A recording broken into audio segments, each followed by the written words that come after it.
बिस्मिल्लाहिर्रहमानिर्रहीम। मैं सैफ रहमान अपने यूट्यूब चैनल में आप लोगों से मुखातिब हूँ। उम्मीद है आप सब लोग खैरियत से होंगे। पाकिस्तान के खैरियत, सालमियत और ख़ुद मुख्तियारी के लिए हमेशा की तरह दुआ गो रहेंगे। इस चैनल को सब्सक्राइब करना ना भूलिए, क्योंकि इससे हमें हौसला मिलता है। और अगर वीडियो अच्छी लगे तो लाइक कीजिए और अपने इजहार और अपने जो आपके बातें हैं उससे हमें बहुत फ़ायदा होता है, उसका इजहार अपने कमेंट्स में ज़रूर कीजिए, क्योंकि वो हमारे लिए बायसे एक रास्ता होता है। तो उम्मीद है वीडियो आप लोग आखिर तक देखें और वीडियो आप लोगों को अच्छी लगेगी। कुछ सियासी मैदान में आप लोगों से बात करता चलूँ, क्योंकि आजकल माहौल ही सियासी मैदान का है और हर कोई जब भी थंबनेल देखता है कि यार इसमें क्या होगा, लेकिन मेरी कोशिश यही होती है कि जो थंबनेल में होता है वही उसके अंदर भी होता है। बाहर क्या मैं कोई इतना बड़ा यूट्यूबर या वो नहीं हूँ, लेकिन मेरी कोशिश यही होती है कि जो हकीकत होती है या किसी सीनियर तज्ज़ियाकार या कोई थिंक टैंक या कोई बाहर की या अंदर की या किसी ज़राए से ख़बरें होती है वो आप लोगों के सामने पेश कर सकूं। बाहर क्या आप लोगों को मालूम है, चलते हैं ख़बरों की तरफ। सुप्रीम कोर्ट ने इलेक्शन के बारे में KPA और पंजाब के बारे में फ़ैसला किया था, महफूज है, अभी तक किसी को नहीं मालूम। फैसले सर्द पड़ गए। अच्छा, वजह इमरान खान भी यही बार बार बता रहे हैं कि इनको भी काले मसूल हो रही हैं, धमकियाँ मिल रही हैं। और अगर ये सच है कि ये लोग धमकियों और इन चीज़ों में आ चुके हैं, तो वो दिन मुझे याद है, वो रात जो 12 बजे अदालतें खुली, मेरे ख्याल में वहाँ भी कोई फ़ोन कॉल की वजह से वो अदालतें खुल गई थी। वरना अगर अदालतों में इतना दम मुआज़रत के साथ, बहुत ही मुअज़्ज़ज़ जस्टिस साहिबान से कि अभी क्यों नहीं हो रहा है वो सब कुछ, बिल्कुल कुल्लम कुल्ला आइन कानून की पामाली, खिलाफ वर्जी, नहीं मानते, जज को नहीं मानते, सुप्रीम कोर्ट को नहीं मानते, ये है वो है, आइन को नहीं मानते, तो अब मनवाने के लिए तो सिर्फ़ और सिर्फ चीफ जस्टिस और सुप्रीम कोर्ट है, बाकी तो कोई इदारा नहीं है। तो पाकिस्तान की नज़रें सुप्रीम कोर्ट पर है। तो बर क्या ये आप लोगों को बताता चलूँ कि ये है तो हकीकत, क्योंकि पंजाब और KP असम्बली का जो इलेक्शन का मामला है वो आप लोगों के सामने है। कहाँ गया इमरान रियाज का कोई पता नहीं चल रहा, कहाँ गया वो मामला।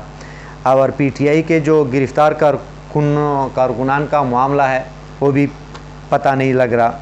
लेकिन अवाम ने अदालतों से ज़्यादा वकला पर अब एतमाद करना और उसकी तरफ नज़रें उठना शुरू हो गई हैं, क्योंकि वकला तहरीक अगर चल पड़ी तो ये मैं आप लोगों को बताता चलूँ, पहले ये रुकने वाली तहरीक नहीं हो गया, ये फिर मंजिल मकसूद पर पहुँचते ही अपनी तहरीक को ख़त्म करते हैं। आप लोगों ने पहले भी इफ्तिखार चौधरी साहब की जो हटाया गया था उसकी तहरीक के बारे में आप लोगों ने देखा होगा। तब तक ये लोग पीछे ना हटे जब तक इन लोगों को इफ्तिखार चौधरी को बहाल न किया गया। बाहर क्या ये मैं आप लोगों को बताता चलूँ, एतजाज़ हसन साहब ने जो पटिशन दायर की है उसमें इमरान खान को भी मौका मिलेगा कि जो 9 मई को वाक़ियात हुए हैं उसमें इमरान खान कहते हैं कि मेरे पास काफ़ी सबूत हैं, तो उसको भी सबूत पेश करने का मौका मिलेगा अगर समाअत के लिए ये मुकर्रर हो गई। क्योंकि अदालतों का मैंने आपको बता दिया, पर क्या ज़्यादा बात नहीं कर सकते। तो दूसरी तरफ वकला जो है वो निकलने के लिए भी तैयार हैं। और ये भी आप लोगों को बताता चलूँ, ये पहले से ज़्यादा ताकतवर तहरीक होगी। हज़ारों वकला बार बार इकट्ठे होते हैं और बातें और एक प्रोग्राम बनाने की तरतीब बनाते हैं।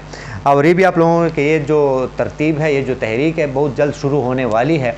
और हालात यहाँ तक तो आ पहुँचे हैं कि मैं आप लोगों को बताता चलूँ, हर कोई निकलने के लिए तैयार बैठा है, लेकिन कोई रास्ता मिल जाए। तो बाहर क्या अल्लाह करे कि इस मुल्क पर अल्लाह रहम करे, खैर से सियासी से काम आ जाए, मुआशी से काम आ जाए। और मैंने तो पहले भी कहा था, एक चीफ जस्टिस साहब के नाम मैंने पूरी व्लॉग बनाई थी, उसमें मैंने अर्ज़ किया था कि इस मुल्क में जो सबसे ज़्यादा एक ताकत है आजकल वो अल्लाह ने आपको दी हुई है। सारे सियासी पार्टियों को बिठाएं और एक मेज़ पर बिठाएं और सिर्फ मुल्क और मुल्क के अवाम की तरक्की के लिए एक टारगेट दें कि इसके लिए आप लोगों के पास क्या क्या लाए अमल है। बस आपका काम, आपकी ज़िम्मेदारी ख़त्म। बाकी अपने सब कुछ अपने आप को मैनेज करके एक साफ़ शफाफ इलेक्शन करा के अवामी हुकूमत है और उसके हवाले हुकूमत करें, और फिर इसके बाद ये एक आईन बन जाए कि 5 सालों में ये हुकूमत करनी है। और अगर आपके पास बिल्कुल अक्सरियत है और आप वोट ऑफ नो कॉन्फिडेंस के ज़रिए उसको हटा सकते हैं तो बिल्कुल हक कानूनी। लेकिन आइन में अगर तब्दीली न की गई या आइन के मुताबिक सारे काम होंगे, आइन के इस पर कोई, तो आपका नाम मुताले पाकिस्तान में एक बाब लिखा जाएगा। मैंने पहले भी कहा था, अब भी कह रहा हूँ। तो भर क्या, इसके लिए हमारी दुआ है जनरल आसिफ मुनीर साहब से कि इस पर अमल करें तो पूरा पाकिस्तान, पूरी आवाम आपको दुआएं देगी। भर क्या, फजल रहमान ने एक जलसा या उसमें बातें की। उसने कहा कि इमरान खान को मुखातिब करते हुए कि इधर उधर ना करें कि फ़लाने निकाला फ़लाने निकाला, आपको वज़ीर-ए-आज़म की कुर्सी से मैंने हटाया, आपको इस मनसब से मैंने उतारा। तो फजल रहमान साहब की ये बातें सुनकर एक लतीफ़े की तरह मुझे लग रहे हैं कि कुछ सवाल, 1-2 सवाल है जो आप लोगों के सामने पेश करता हूँ। वो ये कि क्या फजल रहमान ने जो अपनी सीट डेरे इस्माइल ख़ान की वो क्या जीती थी? आप सब लोगों को पता होगा या नहीं? ये दूसरी मरतबा मेरे ख्याल में हार रहे हैं, अली अमीन उसे जीत रहे हैं। और ये भी आपको बताता चलूँ, इमरान खान की हुकूमत गिलगित बल्तिस्तान में थी, आज़ाद कश्मीर में थी, पंजाब में थी, KPK में थी और मरकज़ में भी थी। तो आपके पास जब आप अपना सीट नहीं जीत सकते और पूरे पाकिस्तान में सूबाई और कौमी सीटों को इकट्ठा करके आप एक कमज़ोर पोजीशन नहीं बना सकते, इतनी सीटें हैं, तो आप इमरान खान को कैसे हटा सकते हैं? आपके पास इतनी ताकत कहाँ है? तो ये मतलब एक लतीफ़ा लग रहा था। लेकिन दूसरा सवाल मैं आप लोगों को बताता चलूँ कि आने वाले इलेक्शन में भी क्या ये अपनी सीट जीत पाएंगे? सर्वे जो हैं उसमें बुरी तरह नाकाम है, बुरी तरह फ्लॉप हैं। बल्कि ये भी आप लोगों को बताता चलो कि अभी उसके ख़िलाफ़ जो मजहबी जमातों का एक वो इकट्ठा हो चुका है, उसमें तो मेरे ख्याल में 0 पर आउट होने वाले हैं। लेकिन चलो, लतीफ़े हैं, हर कोई सुनाता रहता है। इलेक्शन तक तो सबकी लतीफ़े सुनेंगे, इलेक्शन के बाद फिर देखेंगे कि क्या होता है। ये भी आप लोगों को बताता चलूँ, उसने एक दूसरा लतीफ़ा कि हमने बड़े बड़े जलसे किए। हाँ वाकई स्ट्रीट जो पावर है वो फजल रहमान साहब के पास हैं, क्योंकि तलबा हैं मदरसों के, बाकी अवाम नहीं है उसके पास, मदरसों के तलबा हैं। और उसने ये कहा कि एक गमला भी नहीं टूटा, हमने आपने जो है ना फ़लाँ नुकसान किया, फ़लाँ GHQ पर हमला किया, ये किया। बल्कि इमरान खान कहते हैं कि इसे साफ शफाफ तहकीकात करें। मैं इन चीज़ों में बिल्कुल नहीं पड़ने वाला। मैं इस किस्म की सियासत कभी 27 साल में मैंने नहीं की।